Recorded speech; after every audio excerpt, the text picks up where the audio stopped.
자, 오늘은 지난주에 이어서 이 재개발, 재건축에 대한 이야기 계속해서 나눠보도록 하겠습니다. 자, 이사님 오늘은 어떤 내용을 들어볼까요? 네, 요즘에 이제 좀 재건축 이야기가 계속적으로 많이 나오고 있습니다. 실제적으로 뭐 서울뿐만 아니라 지금 경기도권으로 지금 재건축 열풍이 많이 분지고 있는데요. 그래 맞춰서 요즘에 또 일기 신도시 재건축 이야기가 많이 나오는데요. 그래서 일기 신도시 같은 경우에 특히 이 리모델링 사업과 재건축 사업에 대해서 많이 좀 갈등을 좀 벌어지는 그런 양상이 좀 나오고 있습니다. 그래서 오늘은 좀 먼저 그 리모델링 사업에 대해서 이야기를 나눠보고 재건축 사업과 무슨 차이인지 한번 말씀 나누도록 하겠습니다. 자, 요즘에 좀 리모델링 시장이 많이 커지고 있습니다. 실제 과거에는 지금 리모델링 사업 시장이 많이 크진 않았는데 건설사들이 특히 이제 돈 되는 사업이라고 또 생각하고 일군 건설사들도 많이 좀 참여할 정도로 상당히 인기 많은데요. 자, 이 리모델링 사업 좀 압축해서 좀 핵심 포인트만 좀 안내해 드리고 재건축하고 어떤 차이인지만 딱 좀 찝어 드리겠습니다. 자, 일단 전용면적 15% 이내 일반 분양이 허용이 됩니다. 즉, 무슨 말이냐면, 자, 리모델링 사업을 해도 어느 정도 일반 분양분이 나오기 때문에 어느 정도 수익 창출이 가능하다는 게 리모델링 사업의 기준이고요. 그래서 전용면적 15% 이내 기준이 있고, 자, 그 다음에 노후 아파트 리모델링 사업을 할 때 또 혜택이 좀 들어가는 요소들이 있습니다. 뭐 재건축, 통상적으로 시간적인 기간이나 아니면 뭐 절차 등을 따졌을 때 상당히 줄어드는 경우가 있고요. 특히 이 리모델링 사업을 해야 되는 이유가 또 뭐 재건축을 또 해야 되는 이유가 여러 가지 있겠죠. 자, 둘 다 아파트가 노후화된 것도 있죠. 당연히 뭐 내부가 노후화됐고 뭐 건물이 노후화된 것도 있는데 뭐 전반적으로 뭐 안에 개별적으로 내부 같은 경우 다 리모델링 보통 한 15년, 20년 되면 자체적으로 리모델링 안에 내부를 예쁘게 해놓고 또 거주하시는 분들이 많은데 그런 뿐만 아니라 이 아파트 노후화로 인해서 이 배관 문제 같은 경우도 있고요. 자, 과거에 대해서 주차 대수가 이제 지금은 많이 또 확보가 돼야 되는 상황이죠. 과거 90년대, 80년대 아파트 대수 대비했을 때 지금은 이제 뭐 인당 옛날에는 가구당 자동차 한 대도 없는 경우도 많았지만 지금 뭐 많은 차들이 있다 보니까 주차도 상당히 심각하고요. 뭐 엘리베이터 노후화 같은 경우도 뭐 현대로 다시 뭐 개편하고 하긴 하지만 상당히 노후화된 것도 있고요. 자, 그래서 보통 이제 평당 600에서 1000만 원 정도 분담금이 예상이 되는데 자, 지금 작년부터 올해 기준일 때 지금 건축자재 값이 많이 계속적으로 상승하고 있고 지금 원자재 값이 많이 계속 폭등하고 있다 보니까 지금 뭐 평당 600 같은 경우 좀 쉽지가 않을 것 같고요. 아무래도 이제 더욱더 이제 아마 제가 지금 말씀드린 것보다는 좀 더 넘칠 수 있는 부분, 그래서 뭐 800에서 1000만 원 정도 잡으시면 좀 더 안정적으로 잡을 수 있다 이렇게 보시면 될 것 같습니다.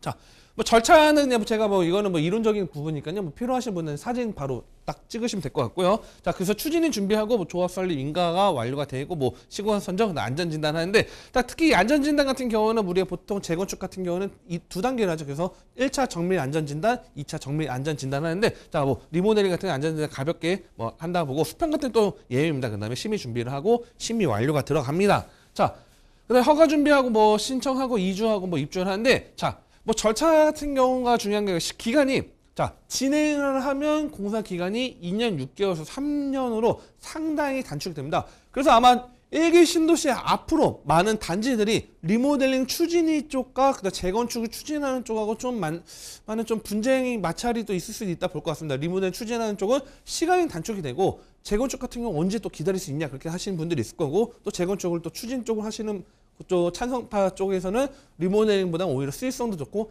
향후에 더욱더 아예 새롭게 짓기 때문에 뭐 용이한 것들이 있다. 그래서 아마 좀 많은 다툼이 또 있을 수 있을 거라 좀 생각이 들고 있습니다. 자, 일단은 그 리모델링 두 가지가 있는데요. 수직 중축이 있고 수평 중축이 있습니다. 말 그대로 자, 수직 중축은 15층 이상일 땐 3개층이 올라갑니다. 그래서 3개층이 올라가는 거고 15층 이하일 때는 이제 2개층까지 중축이 되는데 그래서 보통 이제 지하 주차장 지하를 더 한 층을 더 빼고 위로 올리는 경우가 있고 수평 중축 같은 경우는 85제곱이면 전용면적 40% 이내 그 다음에 뭐 85제곱 이상일 때는 전용면적 30% 이내인데 자, 수직과 수평을 기준으로 했을 때 수평 같은 경우는 자, 건물이 있는 골조에 있는 상태에서 옆에다가 공간을 더 확보한다 보니까 안정성에 문제는 없습니다. 하지만 수직 중축은 아무래도 위로 더욱더 하중에 실릴 수 있기 때문에 아무래도 안전진단이나 그런 것들을 좀 체크해야 되는 경우가 있겠죠. 그래서 아무래도 수직 중축보다는 수평 중축이 더욱더 좀 더 용이하게 빠르게 진행될 수 있다는 것도 참고하시면 좀 도움이 될 것 같습니다.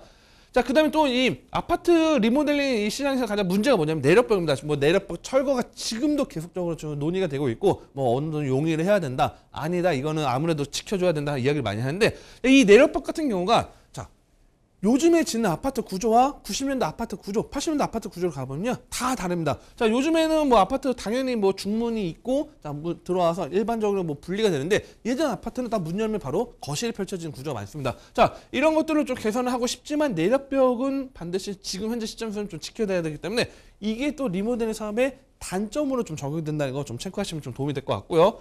자, 그다음에 지금 경기도 같은 경우는 리모델링 사업이 지금 많이 커지고 있고 지금 서울 같은 경우는 이미 리모델링으로 성공한 케이스가 나오고 있고요. 지금 며칠 전입니다. 며칠 전에 분당의 무슨 마을 같은 경우는 리모델링 첫 이제 시작을 한다고 이제 이야기 나왔는데 특히 일기 신도시가 보면요, 일기 신도시가 상당히 많은 뭐 고양이나 아니면 뭐 성남, 부천 다 일기 신도시 라인인데 특히 어마어마한 단지들 리모델링을 추진을 하고 있고 지금 상당히 속도가 빠르고 있지만 현재 재건축 완화를 풀어준다 이야기가 나오다 보니까. 아무래도 리모델링 할 것인가, 재건축 할 것인가, 그 고민들이 많을 겁니다. 자, 그렇게 단지들이 있고요. 자, 그래서 장점과 단점 말씀드리면, 장점 같은 사업 추진 단계가 수월합니다. 그래서 조합 설립, 뭐 안전진단, 건축심의, 행위서가 이주 착공, 입주하고, 자, 동의율이 상당히 낮습니다. 자, 보통 이제 우리 재건축 같은 경우는 75%가 재건축 동의율이 나와야 됩니다. 그래서 4분의 3 이상의 동의율이 나와야 되는데, 자, 이 동의율 66.7% 이상만 되면 조합 설립 총회가 바로 이제 들어갈 정도로 상당히 동의율이 낮다는 것도 유리하고요. 그리고 또 추진 가능 연한 준공이 준공 후 15년입니다. 자, 재건축 기본적으로 30년을 조건으로 가고요. 그 다음에 안전진단도 D등급이나 2등급, 특히 이 조건부 D등급이나 2등급이 나와야지 뭐 재건축 가능하지만 자, 이 리모델 사업은 B등급이나 C등급이 나온다고 하면 가능하다기 때문에 아무래도 안전진단 상당히 통과가 어렵지만 그런 부분에서 또 상당히 용이하다. 그 다음에 나머지 뭐 기부 채납이나 임대주택 의무 비율도 규제 벗어나는 것 하나의 큰 장점이 되겠습니다.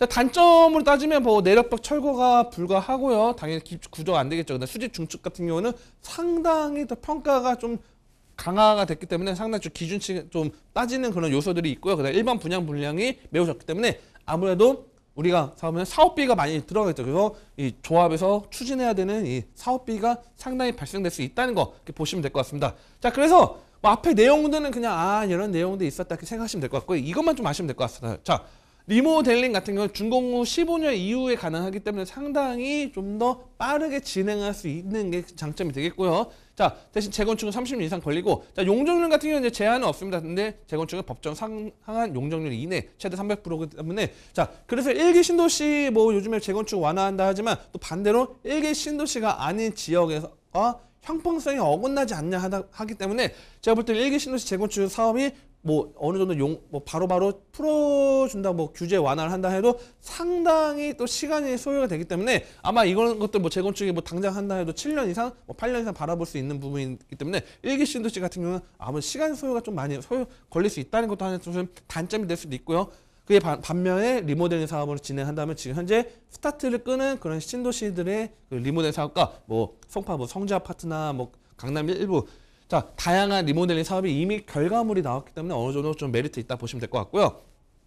또 안전진단 같은 경우는 특히 수직증축은 좀 B등급이 나와야 됩니다. C등급 이상 될 때는 수직증축은 좀 어렵고요. 그때는 이제 수평이나 별동증축 가야 되고 재건축은 D등급이나 2등급이 나와야지 가능하다 이렇게 보시면 될 것 같고요. 마지막으로 분양가 상한제 일반 분양 물량 30가구 이상 적용이 되고 뭐 재건축 적용된다는 거. 그래서 리모델링과 재건축이 요즘 뭐 팽팽하게 또 많이 이루고 있고 아무래도 전반적으로 봤을 때 장기적으로 봤을 때는 재건축이 아무래도 결과물은 상당히 좀 더 예쁘게 또 좋게 좋은 결과물이 나올 수 있지만 반대로 리모델링은 상당히 사업 속도가 빠르고 특히 요즘에는 일군 건설사들이 리모델링 사업을 좀 아무래도 알짜 뭐 사업으로 보기 때문에 적극적으로 또 참여를 하고 있습니다. 그렇기 때문에 리모델링과 재건축 그걸 잘 비교를 하셔가지고 뭐 요즘 좀 추진하시는 뭐 단지들이나 또는 좀 노후화돼서 아무래도 좀 움직여야 되는 부분들이 있을 때 이런 것들 체크하셔서 좀 좋은 뭐 하나 선택 뭐 이게 뭐 둘 다가 뭐 정답이 아니다 이렇게 말씀드리는 건 어렵고 굳이 다 각각 장단점이 있으니까 선택해서 좀 이용하시면 될 것 같고요. 자, 그 다음 시간에 이제 본격적으로 재개발 재건축에 대해서 하나하나 좀 풀어드리는 시간을 해서 초보자들도 이런 내용의 재개발이구나 이게 또는 이게 재건축이나 이런 거 알 수 있도록 또 준비를 할 수 있도록 하겠습니다.